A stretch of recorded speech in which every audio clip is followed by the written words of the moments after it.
Welcome to PVD POV. This week, we're so happy to have our friends and partners from the Providence Riverboat and The Landing, Kristen and Tom, with us today. Thanks so much for joining. And I know it's a busy season. We're getting ready for the holidays. And The Landing is really stocked with all of the goods for holiday shopping. So, Kristen, tell us about what you've got over there at the cafe and store. It is. Thanks for having us today. We are fully stocked. We've got tons of merch from local vendors. We really try to keep it as local as we can. We've got everything with a little bit of a Rhode Island or a Providence flair to it. So we are ready to go for the holidays. So it's been a lot of fun. We are a full-service cafe, so we are open year-round. It is the home to Providence Riverboat as well. So we have a lot going on. One of my favorite things about The Landing, right, is on that beautiful corner right next to Capriccio's for those Rhode Islanders. And you walk in and there's some of the most, like you said, the most Rhode Island little trinkets, like the coffee milk candle, the hats that say PVD. You've always got some merch like T-shirts and stuff. What are some of like your favorite items or some best sellers? So our line of jewelry from our local crafters is really popular. Everyone that comes into the store during our boating season, always a lot of our business is tourism. So they all want to bring home a little piece of Rhode Island. So that stuff works really well because it's got a little bit of a Rhode Island theme to it. It's small, it can fit in their luggage. So they love that kind of jewelry. And our, like you said, our candles that are also made locally. We have a PVD and a Rhode Island and a coffee milk candle that are super popular, as well as the T-shirts and the hats that you mentioned as well. So those are really big in season. We also have we've expanded our line a little bit to incorporate more of a year-round gift giving. So we have a lot of resin, some ceramics, vases, lots of oyster ornaments and ring dishes that are hand-painted and decoupaged, and we've got some really cute stuff, so it's a great time to stop in. I think Rhode Island and Providence particularly is known for its local makers and artisans. Now, how do you find the products and the artists that you're going to include at the shop? So when I opened the store 4 years ago, I just searched on Instagram and Etsy and just sought out, I went to a lot of craft fairs and took business cards and reached out to everyone and said, do you want to be a consignment artist in our store? And we got a great response. So that's really how I found everybody. Awesome. And now, if you've ever been on the Providence Riverboat, you know that the Landing is where you stop to check in before your boat ride. And so it's kind of like this perfect little Providence afternoon, right? You get some coffee or a snack, get on the boat. Afterwards, you can do some shopping. And the Riverboat is one of our favorite things to introduce people to Providence, right? Whether we have people coming in for a convention and they've never been to the city and they're looking to do something with some of their convention friends, or we've got writers in town. We have amazing captains like Tom who give you not only a beautiful tour of the city through the waterways, but also a really good historical narrative touching all of the important things, I think, of the city. And Tom, talk about some of your favorite Providence stories over the years. Well, there's a lot to talk about on the river, and the tour is historical, but it covers a variety of things, obviously, from modern aspects of building the park and turning Providence into the downtown we have now compared to what it was maybe when I was growing up here, to all the way back to Roger Williams and how the area was founded. My favorite stories are about the transformation of the city, how that was all, from where we are at the Landing north was covered. They just decked it over with concrete and steel and parking lots and train tracks, and it was, and that was a permanent decision. When they did that 100 plus years ago, they were like, we want to get rid of this, we don't want to look at it, let's never see it again. And the vision to do all that, Bill Werner, the architect who designed the entire thing and thought it up, he saw something else underneath all of that and said, let's pull it away and start over. And I don't know how they did that in the 1980s, but They did. And that's the river we have to work on now. And we owe them a huge debt of thanks, not just us personally for having a place to drive the boat around. That would be under concrete, 35, 40 years ago. But the city itself and the state, and it's just a different place. If you travel all around the U.S., there are places you can go on the water, but not in that intimate a setting where the city is just surrounding you, Yeah. and above you and around you. If you go to on the river in New York, it's just huge. The Hudson is wide. If you go in Boston, it's the harbor. But in Providence, you can go right through the middle of downtown, and you see a lot of things from that aspect and that point of view that you don't see driving around the city or walking around. I love that you take the boat right past these buildings. I mean, people are having dinner at Cafe Nuovo and they're looking down and you're going right by on the boat. And we can talk to them. They're close enough to have conversations with. Right. One of my favorite facts from your tour, since I've taken it so many times, is that the river was covered up for so long that people forgot it was there. And when they went to uncover it, people were like, what do you mean? Uncover what river? How are they going to put a river through downtown Providence? Right. That was a common reaction to the river project. It was called the River Relocation Project because they actually moved to the confluence where the rivers meet. But there were many people. I was a high schooler in the 80s when they were doing all this, and people were like, how are they going to run a river through downtown? Well, the river's already there. You just don't know it. Mm-hmm. It was crazy. One of my favorite other facts from your tour is when we're looking at the church steeple area and you're talking about how quickly it was built. I mean, is that one of the facts that you think gets the biggest rise from people on the tours? I get a lot of disbelief. People are like, there's no way. They built it in subsections. I'm like, they couldn't build it in subsections. How would they get them up there? And they're like, oh, yeah, there's no cranes. It was done by hand by carpenters in the middle of a civil war, basically. It was the revolution had, for all intents and purposes, begun. New England was a pretty busy place in the mid-1770s, a lot of stuff going on. And they built this huge church by hand. And in a matter of days. Yep. How many times do you think you've given the tour? Oof. Over 35 years almost. So I haven't been here 35 years. That was Captain Joe Dempsey who founded the company, and we took it over from him in 2005. Okay. So I've been on the river. Next year will be my 21st season driving around doing tours. So how many hundreds of tours? I don't know. Thousands I bet. Of tours. You must give 100 plus a year, right? Well, when we really first started out, we were doing it like 7 days a week, and it was just me, and that quickly turned into, hey, I can't talk anymore. So we backed the pedal off and started hiring other people and limiting our schedule a little bit more. But I think in the busiest times on a Friday or Saturday or Sunday, I'll do 8. I did 10 tours once, and I couldn't talk the next day. Oh, I bet. But 6 to 8 was a normal schedule for a long time. Now more like 6. And you have a full schedule. You know, if you look on the Providence Riverboat website, you really expanded to include a lot of different themes. And it's my understanding you're expanding a little more to offer some more stuff for visitors. So what can people expect? We are, and one thing that's really important to us is to collaborate with local businesses. So we have tours with the Narragansett Brewery, with Gooseneck Vineyards, with Providence Ghost Tours. I think you've done West Passage Oysters. West Passage Oysters. Mm-hmm. So those have been super fun. And again, because so much of our business is tourism, people do want to experience that, Rhode Island food or Rhode Island liquor or beer. So those have been the flavors of Rhode Island. The flavors of Rhode Island. Love that. So we are going to expand on those. This fall, we also purchased a large vessel, which we're very excited about. So much of the work that we do with GoProvidence and the CVB are large groups. So we can never, our boats right now just hold 18 passengers. So it was really important to us to find a bigger vessel. We've been looking for 10 years.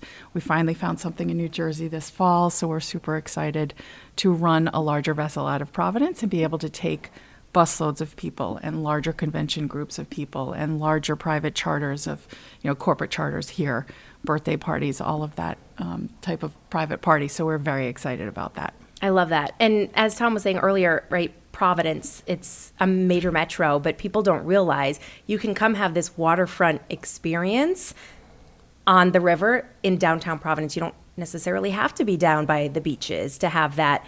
So it's the best of all the worlds of Rhode Island, I think, is having this, the city, the cuisine, the beverages, the history on the water. So it's a really unique experience, I think, for people. It is. And I find that most people don't even, especially if you're local, you think, what is there to see on the Providence River? What is the Providence River? I already know everything about Providence, and our locals always get off the boat and say to you, wow, I never knew I learned one of the best compliments I can receive from a local is saying that they learned something new on the tour, because everyone says they know everything about where they Right. grew up or where they live. And unfortunately, over the years, some of the aspects of operating gearing towards locals, their opinion of the waterway is a 30 or 40-year-old opinion, like, oh, it's gross, it's polluted, it's full of trash. It's an urban environment. Trash blows in the river.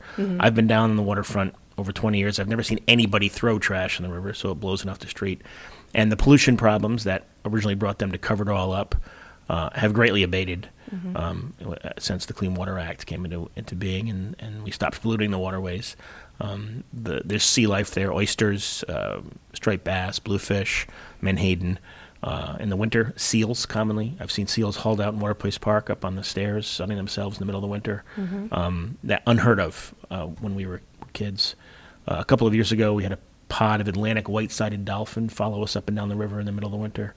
Not what you expect to see in the middle of downtown Providence, but that's an aspect of how much cleaner the water really is. Are there still problems with the mud and the sand and the silt? Sure. We're going to leave those alone, but the water itself, the water column, is much cleaner. I think people would be surprised. Very too, surprised, yeah. for sure. And I learn something new every time. And I've taken your tour so many times, and I often quote you, which as a tourist professional, I probably, should know these things by heart. But I often quote you because I like the way that you put things in. That when we tour the basin and the history of the State House, and now we have Track 15 there, which I think is also amazing to have those people coming from Track 15 and everything that they're doing there through the tunnel again, especially on a waterfire night, is really special. I wanted to talk quickly about the special tours you're doing, like the food and beverage ones. What can someone expect if they book one of those tours? Well, I'll give you an example. We did some oyster tours with West Passage oysters the last couple of seasons, and that's worked out really, really well. So they come up with their oysters. Graham, the owner and farmer, is on the boat with our customers. He's shucking the oysters right in front of you. He's teaching you how to shuck the oysters, talking about oyster farming and tasting the oysters. And then we have Gooseneck Vineyards on the boat as well, where we're serving Prosecco and wine to go with those oysters. So that's one of the food tours that we do. The waterways in Rhode Island have made a huge comeback as a farm-to-table source in oysters, specifically in oysters, because it's so renewable. They can grow them and bring them to market in 2.5 to 3.5 years, and it just constant stream. And all they need is water, and that's it. They don't feed them. You don't have to grow other things to feed the oysters. They just eat what's in the water column, and they grow. And having the guy who did that bring them to you and serve them to you, I don't think you get much fresher than that. And there's more than, I think there's close to 40 farms farming oysters in Rhode Island waters right now between the bay and the salt ponds, 39, I heard at last count.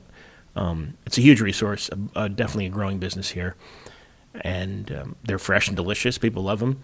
And it's completely sustainable. You can throw those shells back in the ocean, and it's just no waste. Part of the process, yeah. That's awesome. I did take the ISCO tour last year, and that was super fun. So ISCO brought a couple of their most popular beverages, and we had a sampling, and then she made cocktails right on board. It was awesome. And it was, as I remember, it was early September, and it was like the most gorgeous weather. It's perfect. That was for the release of one of their offerings that is infused with oysters. Yes. Yeah, the oyster vodka that they make. Correct. It was a full circle moment, for sure.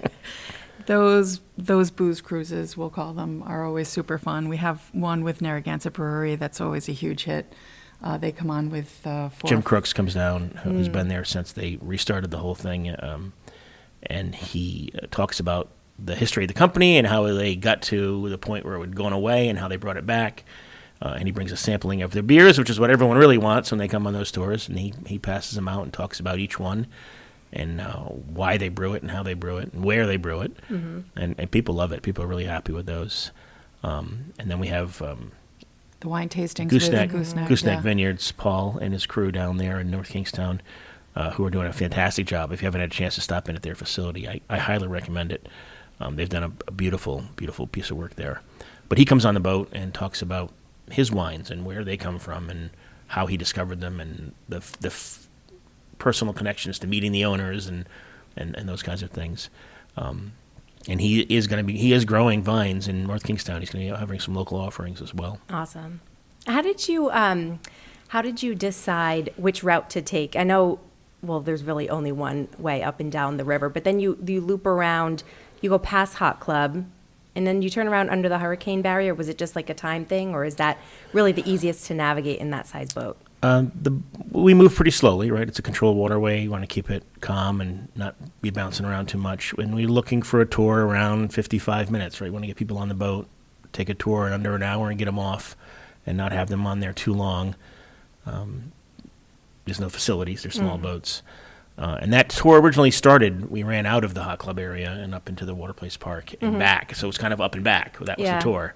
And when we moved, we wanted to do the same tour, so we just changed the timing of where we went. And the big one, and this is also a popular one for locals, is going under the hurricane barrier and out to the harbor and coming back. Everyone's seen that and looked at it and heard about it on the news when a storm's coming, but how many people have actually gone through it who don't own their own boat? And not a lot, so that's always an impressive moment, the engineering and the size of it when you're up close. Is it an easy river to navigate in a boat? Driving around on the water is easy. The challenge in the Providence River is the depths. It's extremely shallow in a lot of places. So over the last 20 plus years, I've hit everything there is to hit, so I know where it all is. And that, can be distressing for new captains sometimes. You're going to bump into something there. Don't worry about it, or please stay away from that. It's a piece of granite. Right. As one of our captains, Zach, who doesn't work with us anymore but is still a friend of ours, someone asked him what it was like driving during water fire, and he said, everything you can hit is either made of granite or on fire.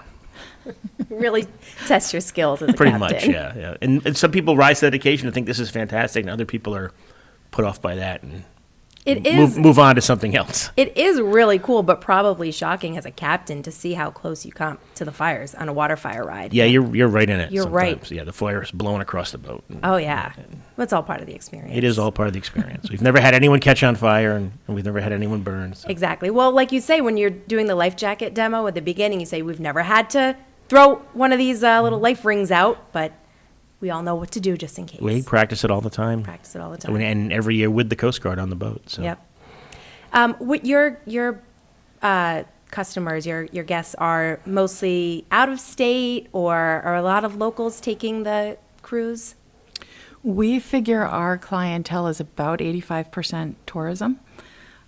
So our locals tend to be more of the private charters, the corporate charters, or a date night. Our Twilight River cruises are really popular with the locals. A lot more locals in the date nights, yeah. Yeah. But the majority of our historic narrated tours, waterfire, is tourism. It's a great way to learn about the city. I do encourage locals, too, to take it because you learn something new. You do. Even if you've lived here your whole life, like I have. What's the craziest thing that you've seen? Has there been engagements on the boat? Oh, yeah. We've definitely had engagements on the boat. That's not actually that it's not common, but it's not either uncommon either. A lot of people have asked, or people have rented the whole boat to take someone out and get engaged. The craziest thing I've seen in there, the dolphins were pretty crazy. That is cool. When you see a dolphin in the Providence River, yeah. It was actually when we were still doing Christmas themed boat rides with Santa Claus, and no one paid attention to Santa on that boat ride. Of course. Looking at the Poor dolphins. Santa. But seeing us, in the middle of the river, seeing a seal pop up sometimes really sets off. Everyone kind of stops and goes, "What was that?" Everyone was looking for the shark that follows. No sharks. Never seen a shark in Good. the river. Craziest thing. Craziest things that we could that you talk could about. say. Yeah. Well, if that's one of the craziest things, I guess that's good. Engagements and dolphins and seals. Every once in a while, a wayward reveler ends up in the waterways somehow, not from our boats, from the side of the river. And I've heard of those. We have to get involved in helping them out. It's very difficult to get out of the water. The rescue operation. Especially if you're inebriated. Yes. Well, I try remember, to climb the concrete wall or the granite wall and get out. It's not easy. So word of advice is don't do it. I remember there was an incident at Waterfire. Someone jumped in after the bunny. Yes. Yep. Yeah. That happened right in front of us. Oh, my gosh. Yeah, the only, I do joke with people, the only man overboard we've ever done was people who weren't from our boat. Right. Or people from the walkway or from another boat that went in the river, and we pulled them out. That's a good sign. No, none of our customers ever gone in the river. No, that's a good sign then. All right, guys, anything else you want to talk about? Just looking forward to another great season on the water, and I hope if you're looking for a larger boat to maybe take 40 or 50 people out on, we can do that for you now. Your options have moved beyond Boston and Newport into Providence, and we're looking forward to making that offering. If you want to see the boat, it'll be down on the waterfront. It's pretty big. It's hard to miss. That's awesome. Where can people see the boat, and when can they start signing up for these?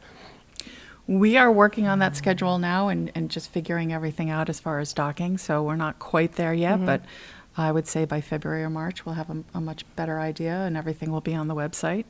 Great. So working on that, and come on down to the landing. We'd love to see you. It's a beautiful, cozy shop right in the middle of downtown.